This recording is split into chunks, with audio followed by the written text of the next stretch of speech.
Om Tare Tu Tare Tu Re Soha.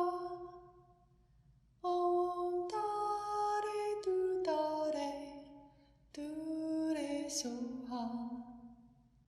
Om Tare Tu Tare Tu Re Soha. Om Tare Tu Tare. Having concluded our meditation, for those of you who care to, please join me in establishing our refuge and cultivating bodhicitta.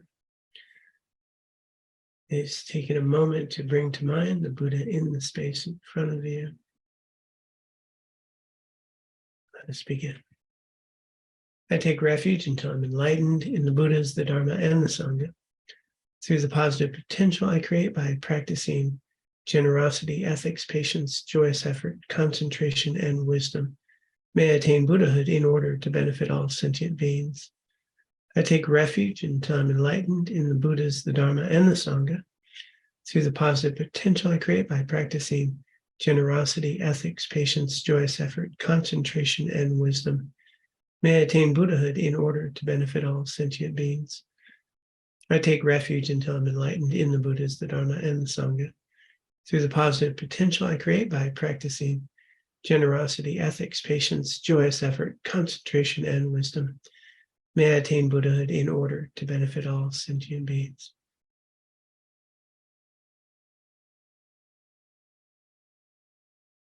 All right, well, such a joy to be here with all of you on this day. I know it's virtual. I am currently in Australia. It looks like I'm in Ladakh, but I'm actually in Australia, in Melbourne this morning, my time. And I decided it'd be wise to record the teaching. I'm uncertain as to whether or not I'll have any internet access by the time the teaching time, your time, comes around. So I thought this would be a wise choice. So we'll unpack the current teaching in the Approaching the Buddhist Path text, and then I'll invite all of you to stick around a bit, have a discussion. Rachel is, as always, facilitating the Zoom session, so she'll be here to allow for dialogue and to make sure that we all have some opportunity to discuss what we have just learned together. So I do hope you stay and discuss with each other these critical points that will be shared by His Holiness the 14th Dalai Lama and Bhikshuni Thubten Chodron. Okay, well, let's get right to it. Let's pop up the text. We are near the end, as I have mentioned before, and we're really talking about practical practice at this point. And today they are bringing in purification and accumulation of merit. So merit is virtuous karma, or goodness, created by restraining from harmful actions and cultivating constructive ones. So we're talking about virtue, virtuous actions, avoiding the non-virtuous ones, what's harmful, what's helpful. It leads to good results in cyclic existence and enriches our minds with positive energy that facilitates gaining spiritual realizations. So very much, like good karma. In fact, it is good karma, but it's enriched with our, as it's infused with our spiritual goals and our motivations. Merit cannot be seen with our eyes or measured with scientific instruments. Yet, it acts as the support for both wisdom and faith to grow in our minds and enables our practice to be successful. If we lack merit, our efforts to cultivate wisdom may result in a corrupt intelligence that reaches the wrong conclusions. Some people are extremely intelligent, but because they are excessively skeptical and critical, they reflexively criticize reasonable theories and beneficial practices. Nihilistic and cynical, nihilistic and cynical. They act in ways that harm themselves and others. A lack of merit also impedes integrating the Dharma in our lives. Some Buddhists study the scriptures extensively and are excellent debaters and great logic. Going blank on this. Logicans. Well, they're good with logic. Let's go with that. They can explain the meaning of many scriptures, but their knowledge has not transformed their minds, and their everyday conduct lacks discipline. This indicates the corruption of intelligence due to a lack of merit and proper faith. To cultivate wisdom that is capable of transforming our mind, we must accumulate merit and generate faith based on understanding the meaning of the teachings. So what they're getting at right here, it's so critical to note, is without compassion, without loving kindness, without virtue, without connection to others and meaning and purpose, all the wisdom in the world is not going to help us free ourselves from our afflictions. We're not going to have the fertilizer that's rich, that nourishes us, that helps us to really understand ourselves, our experience, our relationship with others. If we don't recognize this, yeah, we can have some very interesting discussions, debates. We can focus in our meditations and get very sharp, but so much of this path of freedom is about softening our hearts. It's about recognizing the suffering we all have. And in that recognition, in that compassion, well, then some real wisdom can arise, as opposed to just a theoretical framework. So it's going to be important to have a basis of understanding our interdependence, how we are supported at all times by countless others, and that we have an impact on the lives of countless others, that we are not independent, we're interdependent. And it's with that motivation of compassion to be free of suffering, to be of benefit, to avoid harmful actions, to embrace and engage in helpful actions, recognizing how we support each other. Well, therein lies the opportunity for wisdom to grow. Without it, we're just, as you talked about, this corrupted wisdom, which can be very egocentric and, again, actually undermining the very teachings themselves, the wisdom that one thinks they have accumulated.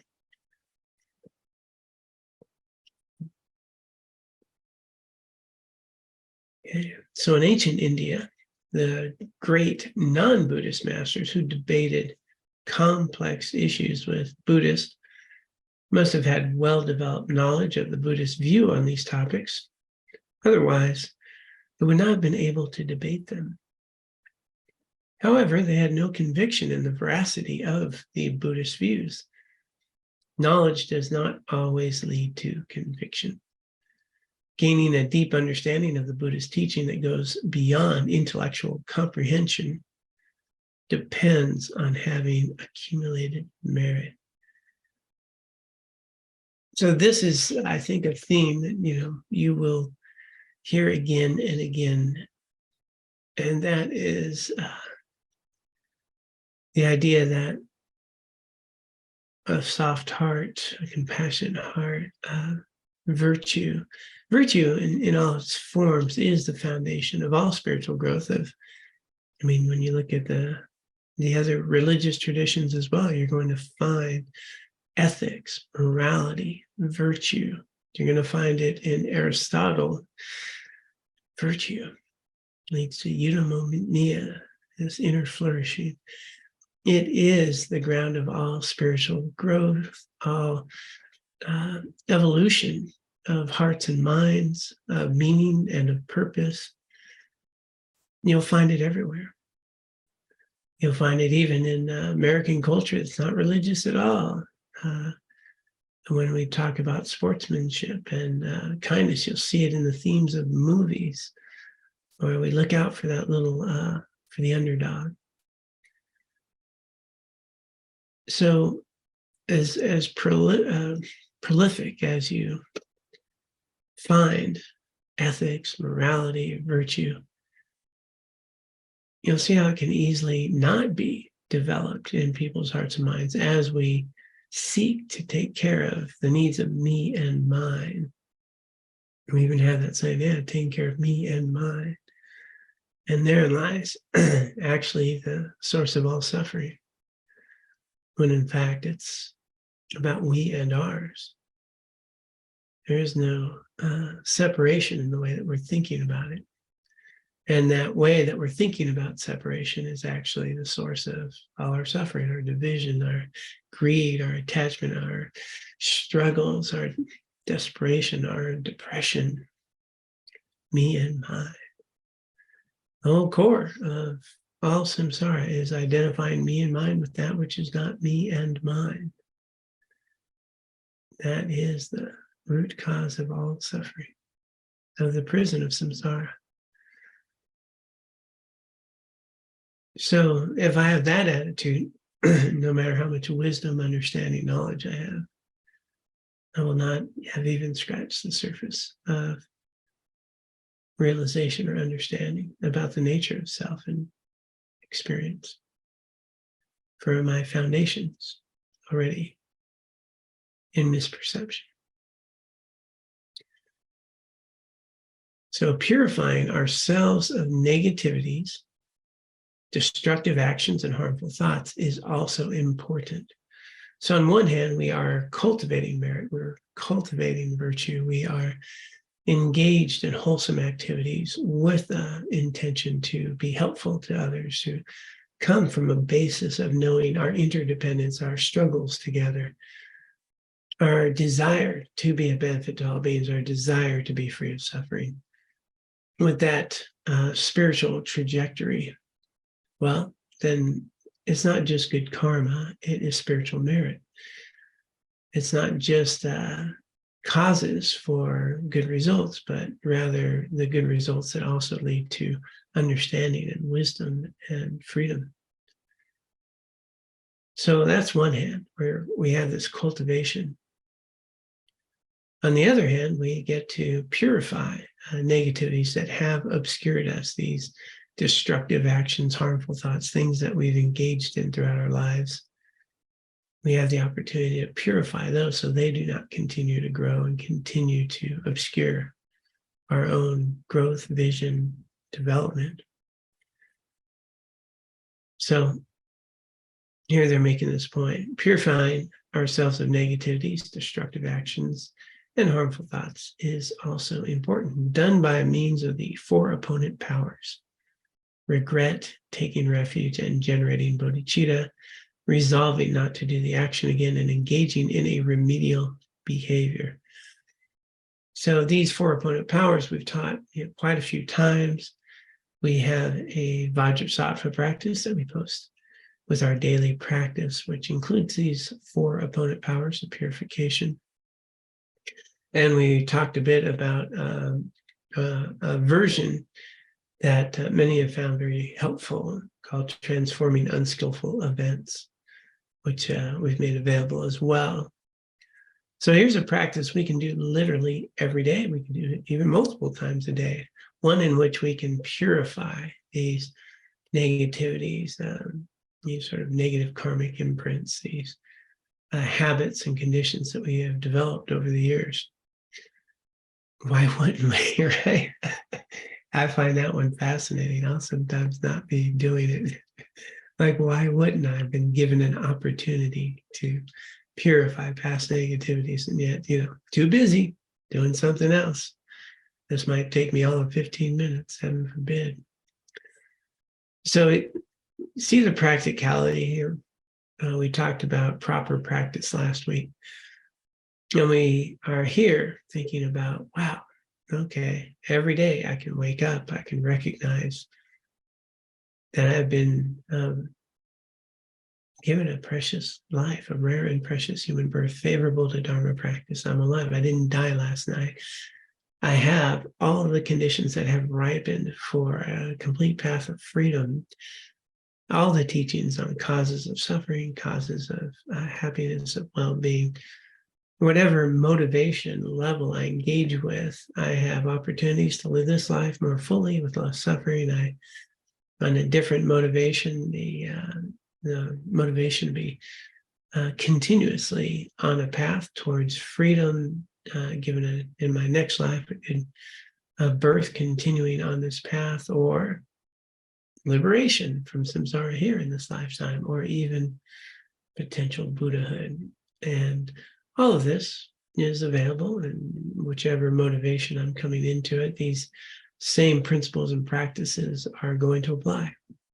And that's what they're preparing us for through this whole Lam teachings, stages of the path to enlightenment, is this method of cultivating our hearts and minds in these ways that accord with reality, that eliminate the misperceptions that create so much suffering and allow us more freedom, resiliency, understanding, which could just simply improve our lives here in samsara. Could, depending on our motivation, take us all the way to full enlightenment and Buddhahood.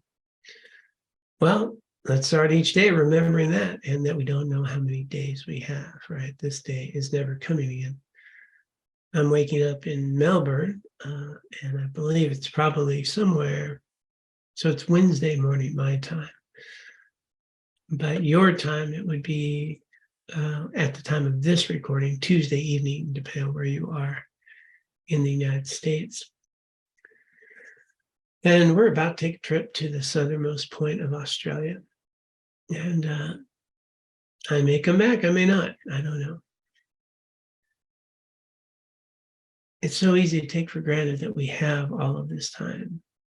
It's so easy to take for granted and think, yeah, well, come back from Australia and we'll do these other things. But the conditions have ripened for me to be alive right here, right now, to make this video, to have these teachings, to be surrounded by support and the teachings of my teachers and my practices and all of you. But that doesn't mean the conditions will be here tomorrow.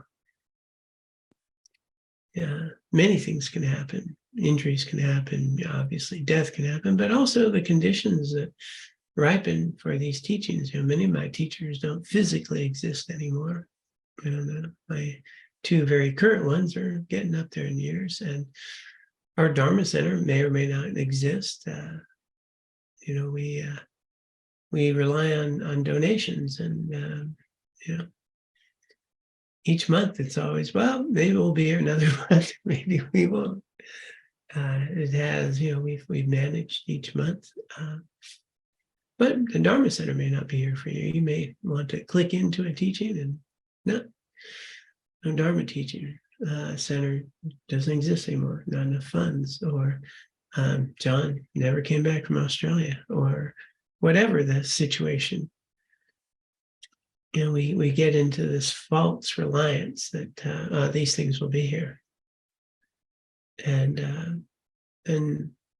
well, that's not the case. They may be here, may not be here. They will be different. They will change. Our situations will change, and so forth. And some people have the idea, even, well, yeah, I've gone to those things a bit, and later when my life's more stable, then I'm going to dive into those teachings. And maybe that day will come, maybe not. So here we come to proper practice each and every morning to recognize the rare and precious life that we have. Very few ever have an opportunity, as we do, to have found the Dharma, to have them ripened within our lives, for us to have struggled enough, suffered enough, to seek to understand enough. We look around the world today, and so many people are chasing happiness. And in the process of chasing happiness, are actually undermining their very happiness, grasping to this or that it could offer it, and then the process are actually creating stress, worry, fear, anxiety, depression. It's really quite tragic. And we have had our own struggles, which have brought us to these teachings. These teachings have been supplied to us by countless others over many centuries through dedicated efforts and practice. And we have this precious treasure right here, right now. Well, each and every morning, it's important to remember that so we don't waste this opportunity to engage in cultivating our hearts and minds through some prayer and meditation, and to set an intention each and every morning to cultivate virtue, to cultivate merit that we're talking about, and wisdom. And we do this with the immeasurable attitudes of loving kindness, compassion, equanimity, empathetic joy. And then be mindful throughout the day, guarding our mind against non-virtue, resisting harmful actions, cultivating love and kindness, compassion, engaging in virtue. And in the process, with the motivation to be a benefit to all, we are cultivating merit. So every day we can be engaged in this process, extracting the essence of this life. We meditate to train our minds. We study to recognize the interdependence and the impermanence of our experiences. We discover more about ourselves and our experience in more accurate ways. So we're cultivating merit and wisdom. These are the two accumulations for Buddhahood. And they go hand in hand. You're not going to have success without both of them. So having said that, then, well, let's purify any of the karmic imprints and negativities that we've accumulated. So we're accumulating merit. We're engaging in our lives in ways that cultivate it. We're not incurring any more unwholesome actions. We're guarding against that. Now we can purify. You know, there's these four opponent powers, and you can see they're just very practical, right? We develop an intelligent regret for what we've done. We recognize that this is not how we want to live. We see how it's harmed ourselves and others. We take refuge and generate bodhicitta, right? So we establish our refuge in reality, in the Dharma, and generate this great compassion for all beings, this opportunity that we have. Right, so we have regret, refuge, bodhicitta. And then the third is we now resolve not to do that again. Okay, not unlike confession in a Catholic sense. Confess, and we're going to not do it again. And then we engage in a remedial behavior, something to offset that harmful activity.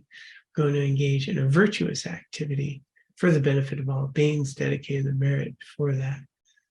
So you can see its practicality, recognizing the harm, grounding ourselves in understanding in Dharma and bodhicitta, really making a commitment to stop harming ourselves and others. And now I'm going to engage in something virtuous to offset these negativities. Very practical. Purification cleanses the mind of impediments. The mind is like a field, just as we must remove debris from a field and add fertilizer so that the seeds we plant can grow. We perform purification, collect merit so that the seeds of Dharma planted in our minds during the teachings can grow into a vast harvest of Dharma realizations. To do that, the great masters advise us to do certain preparatory practices, such as the 7-limb prayer at the beginning of meditation sessions to purify and to collect merit. These 7 limbs are performing prostrations, making offerings, confessing our misdeeds, rejoicing in our and others' virtue, requesting our teachers to teach the Dharma, imploring the Buddhas to remain in the world, and dedicating our merit for the awakening of all beings.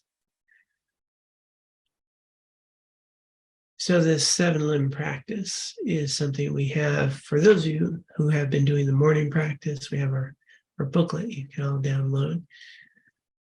We have a long version and a short version of practice depending on people's times, and we'll include the 7-limb practice in the longer version. And if you're doing the daily morning guided practice, you may have noticed, as certainly has been my experience, that if I go through taking refuge, cultivating bodhicitta, the 4 immeasurables, the 7 limbs, my mind is in a very different spot, different state of being, really, very different mind, one that's rich in virtue and fertilized when I then go to the meditation portion. And so that's what these processes are for. They're methods that have been cultivated over time that have been found to be very productive. Now, there's a shorter version. Maybe we don't have time to do all 7, but we can recognize the rare and precious life that we have. We can develop our refuge and bodhicitta, and still now we're already ripening our mind in a very different way.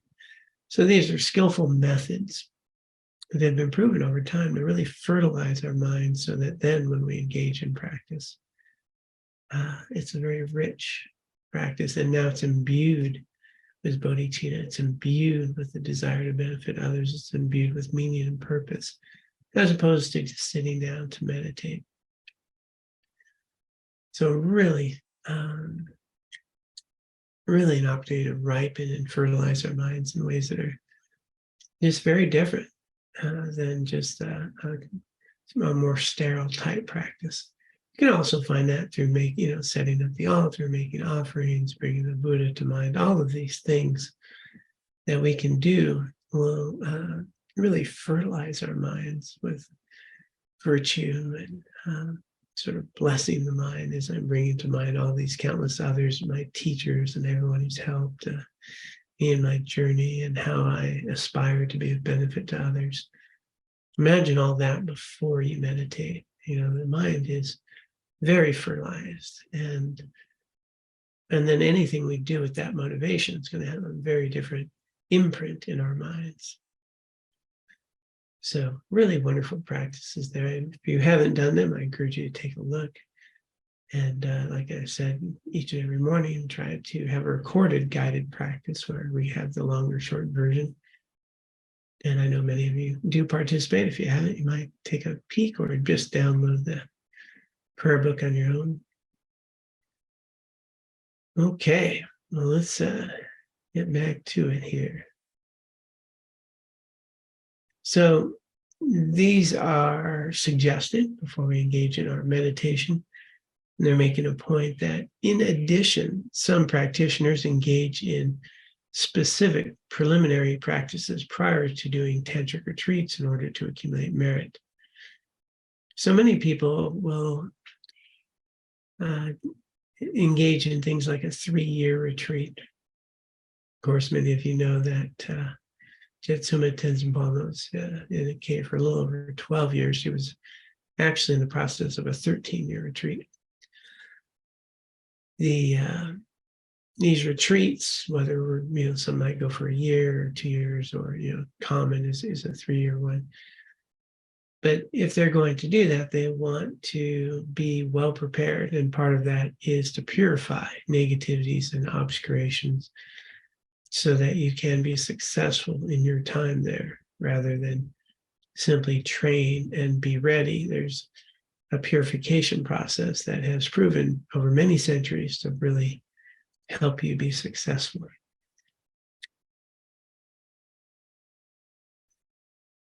So, for example, some do 100,000 mandala offerings or recitations of Vajrasattva mantra. So that's a very common one. It'll take quite some time. Some do prostrations, 100,000 and so forth. So they'll spend, sometimes a year or two doing all these preparatory practices prior to that longer retreat. if we do these devotional practices with awareness that the factors composing them, the agent, the object, and action, arise dependently, yet are empty of inherent existence, we also cultivate wisdom, which is the ultimate purifying agent. So that's always key, is to consistently remember dependently arising experience, our interdependent experience, and how things arise in dependence upon causes and conditions, and bringing that wisdom and the whatever realization we have of emptiness into our actions. Well, we're cultivating wisdom as well as the merit. Sometimes we feel stuck in our studies and practice. The mind is bored, unresponsive, and dull. And we have difficulty understanding Dharma topics and focusing the mind on virtue. At such times, engaging in purification and collection of merit is very effective to open the mind and make it receptive to Dharma. This is illustrated in the biography of Tsongkhapa. After practicing for many years, he had a meditative vision of Manjushri, the Buddha of wisdom, but was able to converse with him. He consulted Manjushri regarding some difficult points about emptiness. Manjushri answered his questions, but Tsongkhapa still did not understand. So he's talking to the Buddha of wisdom directly and just not getting it. Manjushri responded, "There is no way for me to explain it to you in an easier fashion. You will be able to understand only if you enhance your meditation with 3 factors. First, make heartfelt supplication to your guru, whom you regard as inseparable from your meditational deity." Right? So seeing your guru as the Buddha. And second, engage in purification practices and accumulate merit. Okay, so here we are, purify, accumulate merit. And third, study the treatises written by the great Indian masters, and then reflect and meditate on them. With the help of these 3, you might have a true insight into emptiness before long. Tsongkhapa then went to do retreat at a hermitage near Oka. There he made 3.5 million prostrations, 100,000 each to the 35 purification Buddhas, and many thousands of mandala offerings. In addition, he made requests to his guru, whom he viewed as having the same nature as his meditational deity, and continued to study the great treatises as advised by Manjushri. The obstacles to his understanding of emptiness cleared, and he realized the correct view. Similarly, these 3 can rejuvenate our Dharma practice whenever our mind feels dry or obscured.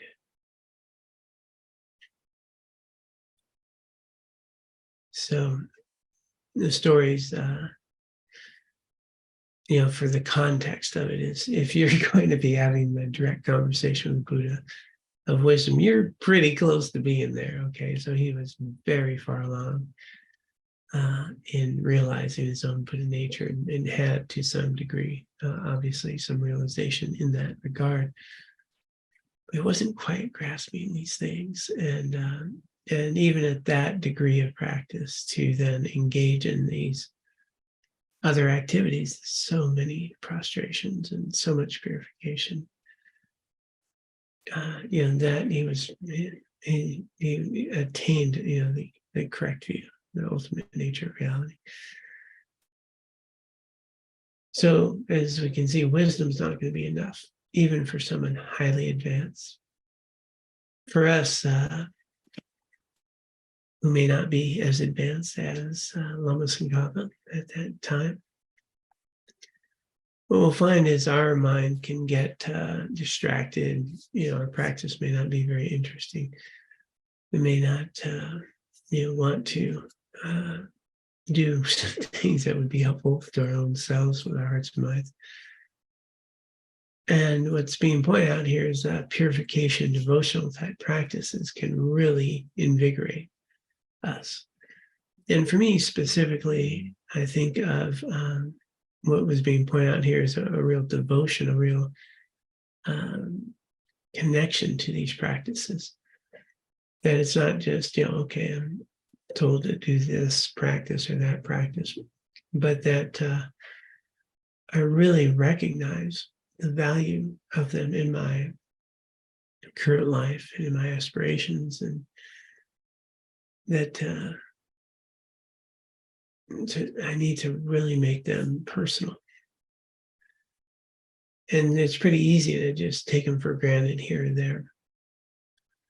And so if we can make sure that as we do any of these practices, as we start our day, we can remember just the countless others who have provided this for us, the opportunity. We have the key that unlocks the door of the prison of all suffering handed to us. I mean, that's pretty valuable. And why wouldn't I be devoted to the countless others who, like Lama and who did all those prostrations and worked so hard for the benefit of all beings? It's his text that we ultimately are receiving these preparatory teachings to be able to engage with. Well, yeah. Why not develop some real respect, connection, and ultimately devotion to them? Again, not in a blind way, in a way that has evaluated their value and applied them practically to our life and seen some benefit, then devotion. Problem is sometimes you can get to a level of wellness, and it becomes very hard to maintain the practices that got us well.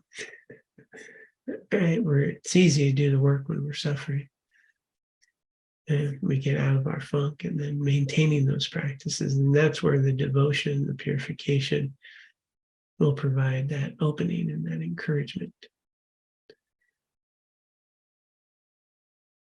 All right, well, I think that's probably a good place to wrap for today. I do want to allow you a little time to have a discussion amongst yourselves. I will see if I'll make a decision next week, depending on where I am and internet and so forth, whether I'll be able to be giving a live Zoom or just record another. Today, I'm pretty sure this was a wise shot. We'll be in this national park and not much opportunity to have much internet access. So hopefully you have found the video helpful. All right, well, let's go ahead and dedicate the merit that we've already cultivated from our time together and throughout our lives. Again, dedication helps us maintain and grow the merit that we are accumulating. So let's just take a moment to prepare for dedication, to dedicate the merit that we have accumulated throughout our lives for the benefit of all sentient beings. May all sentient beings be free of suffering. May they find their liberation, and may we be able to dedicate the merit collectively, all of our merit, for our own continued spiritual growth, that we may be able to remove the obscurations that prevent us from recognizing our own Buddha nature, and cultivate the merit and wisdom necessary for complete liberation in Buddhahood and to be of benefit to all beings.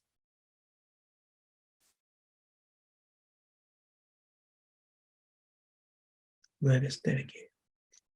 By this merit, may I soon attain the enlightened state of Guru Buddha, that I may be able to liberate all sentient beings from their sufferings. May the precious body mind not yet born arise and grow. May that born have no decline, but increase forevermore.